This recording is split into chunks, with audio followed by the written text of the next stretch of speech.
श्री खाटू श्याम जी कौन है? खाटू श्याम जी की कहानी। राजस्थान के सीकर जिले में श्री खाटू श्याम जी का सुप्रसिद्ध मंदिर है। वैसे तो खाटू श्याम बाबा के भक्तों की कोई गिनती नहीं, लेकिन इनमें खासकर वैश्य, मारवाड़ी जैसे व्यवसायिक वर्ग अधिक संख्या में है। खाटू श्याम जी का असली नाम बर्बरीक है। खाटू श्याम बाबा घटोत्कच और नागन्या मौर्वी के पुत्र हैं। पांचों पांडवों में सर्वाधिक बलशाली भीम और उनकी पत्नी हिडिंबा बर्बरीक के दादा दादी थे। कहा जाता है कि जन्म के समय बर्बरीक के बाल बब्बर शेर के समान थे, अतः उनका नाम बर्बरीक रखा गया। महाभारत की एक कहानी के अनुसार बर्बरीक का सिर राजस्थान प्रदेश के खाटू नगर में दफना दिया गया था, इसीलिए बर्बरीक जी का नाम खाटू श्याम बाबा के नाम से प्रसिद्ध हुआ।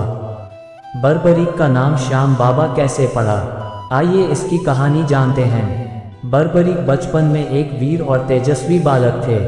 बर्बरीक ने भगवान श्री कृष्ण और अपनी मां मौर्वी से युद्ध कला कौशल सीखकर निपुणता प्राप्त कर ली थी। बर्बरीक ने भगवान शिव की घोर तपस्या की थी, जिसके आशीर्वाद स्वरूप भगवान शिव ने बर्बरीक को 3 चमत्कारी बाण प्रदान किए। इसी कारणवश बर्बरीक का नाम 3 बाणधारी के रूप में भी प्रसिद्ध है। भगवान अग्निदेव ने बर्बरीक को एक दिव्य धनुष दिया था, जिससे वो तीनों लोकों पर विजय प्राप्त करने में समर्थ थे। जब कौरवों पांडवों का युद्ध होने का सूचना बर्बरीक को मिली, तो उन्होंने भी युद्ध में भाग लेने का निर्णय लिया।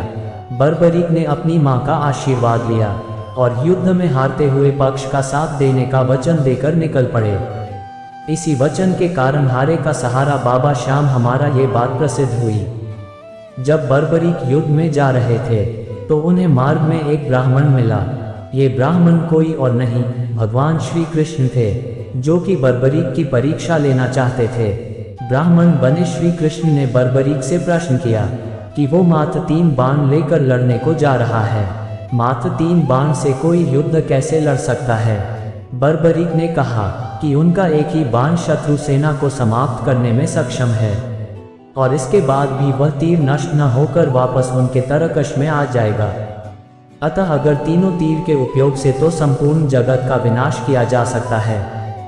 ब्राह्मण ने बर्बरीक से एक पीपल के वृक्ष की ओर इशारा करके कहा कि वो एक बाण से पेड़ के सारे पत्तों को भेद कर दिखाए।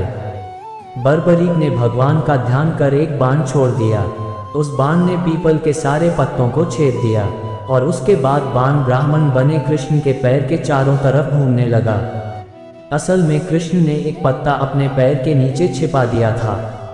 बर्बरीक समझ गए कि तीर उसी पत्ते को भेदने के लिए ब्राह्मण के पैर के चक्कर लगा रहा है।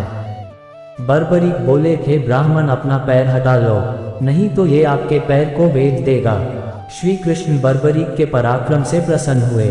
उन्होंने पूछा कि बर्बरीक किस पक्ष की तरफ से युद्ध करेंगे। बर्बरीक बोले कि उन्होंने लड़ने के लिए कोई पक्ष निर्धारित किया है, वो तो बस अपने वचन अनुसार हारे हुए पक्ष की ओर से लड़ेंगे। श्री कृष्ण ये सुनकर विचारमग्न हो गए, क्योंकि बर्बरीक के इस वचन के बारे में कौरव जानते थे। कौरवों ने योजना बनाई थी कि युद्ध के पहले दिन वो कम सेना के साथ युद्ध करेंगे। इससे कौरव युद्ध में हराने लगेंगे, जिसके कारण बर्बरीक कौरवों की तरफ से लड़ने आ जाएंगे। अगर बर्बरीक कौरवों की तरफ से लड़ेंगे, तो उनके चमत्कारी बाण पांडवों का नाश कर देंगे। कौरवों की योजना विफल करने के लिए ब्राह्मण बने कृष्ण ने बर्बरीक से एक दान देने का वचन मांगा। बर्बरीक ने दान देने का वचन दे दिया। अब ब्राह्मण ने बर्बरीक से कहा कि उसे दान में बर्बरीक का सिर चाहिए। इस अनोखे दान की मांग सुनकर बर्बरीक आश्चर्यचकित हुए और समझ गए कि यह ब्राह्मण कोई सामान्य व्यक्ति नहीं है। बर्बरीक ने प्रार्थना कि वो दिए गए वचन अनुसार अपने शीश का दान अवश्य करेंगे, लेकिन पहले ब्राह्मण देव अपने वास्तविक रूप में प्रकट हों। भगवान कृष्ण अपने असली रूप में प्रकट हुए।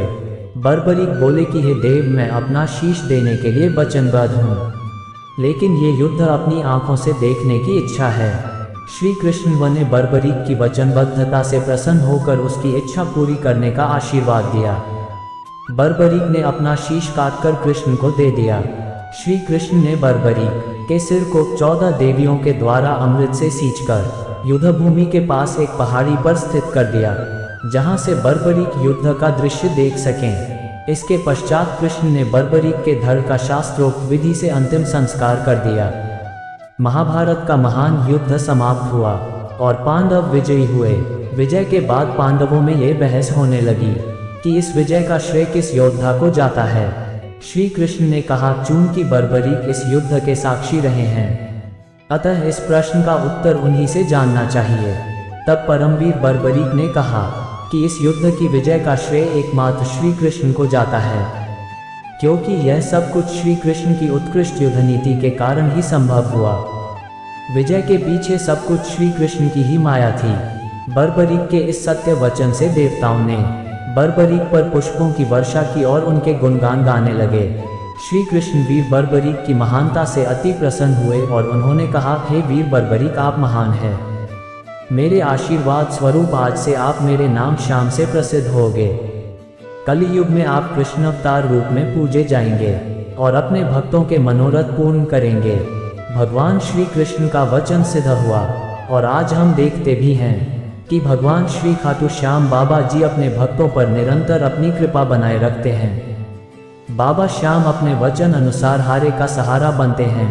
इसीलिए जो सारी दुनिया से हारा सताया गया होता है, वो अगर सच्चे मन से बाबा श्याम के नामों का जप स्मरण करे तो उसका कल्याण अवश्य ही होता है।